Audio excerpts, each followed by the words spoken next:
Rizky Febian tak menampik keinginannya untuk menikah di usia muda. Namun, dirinya masih galau untuk segera melepas masa lajangnya itu.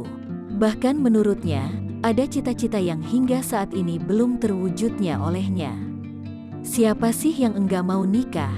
Mau nikah muda, ucap Rizky Febian saat ditemui di kawasan Pondok Indah, Jakarta Selatan, Kamis tanggal 21 Januari tahun 2022.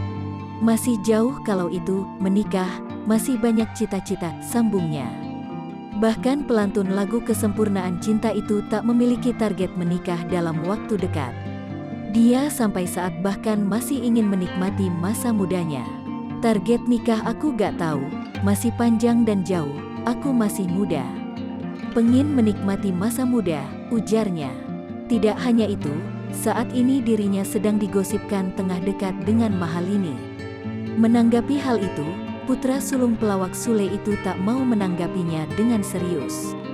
Udah lama, dijodoh-jodohin, sama Mahalini gak pernah tahu lihat aja ke depannya seperti apa, tutup Rizky Febian.